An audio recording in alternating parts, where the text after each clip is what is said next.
આજે કમૂરતા ઉતરતાની સાથે જ નેશનલ હાઈવે દ્વારા એક અનમોલ ગિફ્ટ આપવામાં આવી છે કચ્છને, અને 2 ટોલ ચાલુ કરવામાં આવ્યા છે.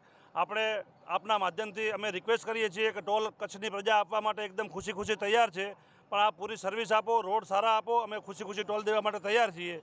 હજી રોડનું કામ પૂરું થયું નથી અને ટોલટેક હાથથી ચાલુ થઈ ગયા છે, જેનો અમે સખત વિરોધ કરીએ છીએ. બાપુ, નો રોડ નો ટોલ માટે ઘણી મુહિમ ચલાવી તમે.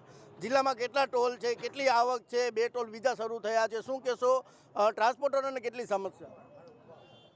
કચ્છની પ્રજા હંમેશા કોઈ પણ વસ્તુ આપવા માટે તૈયાર જ હોય છે. એણે હસીને પૈસાઓ ચૂકવ્યા જ છે, સરકાર હોય કે ગમે ત્યાં હોય. આટલી આફતો આવી છતાં કચ્છની પ્રજા હંમેશા આની સાથે જ રહી છે. પણ આ જે ટોલ જ્યારે ચાલુ થાય છે ત્યારે સરકારનો નિયમ છે કે 1 મહિના સુધી આજુબાજુની ગ્રામ પંચાયતોને અને સ્થાનિક ન્યૂઝપેપરમાં 1 મહિના અગાઉ નોટિસ આપવી જોઈએ કે ભાઈ આ ટોલ અમે આ તારીખથી ચાલુ કરવાના છીએ.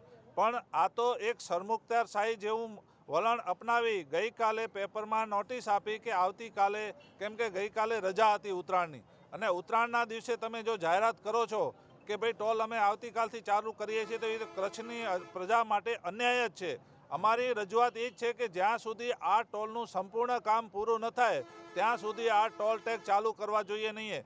કેમ કે ગયા ચોમાસાની અંદર આ જ રોડ GR ઇન્ફ્રાએ જે બનાવેલો 1350 કરોડ રૂપિયાની લાગતથી સરકારે જે એને આપેલો છે બનાવવા માટે, એ ગયા વર્ષે ચોમાસાની અંદર 80% રોડ એનો ધોવાઈ ગયો હતો. અને ત્યારે પણ અમે એની રજૂઆત ટોટલ કલેક્ટર સાહેબથી કરી અને મિનિસ્ટ્રી સુધી અમે કરેલી કે આ રોડની ગુણવત્તા ચકાસો અને પછી જ તમે આ રોડ ચાલુ કરજો. છતાં પણ આ લોકોએ બળજબરીપૂર્વક 1 દિવસ કોઈ પણ ટાઈમ આપ્યા સિવાય 1 દિવસની અંદર આ રોડ ટોલ ચાલુ કરી નાખ્યો છે.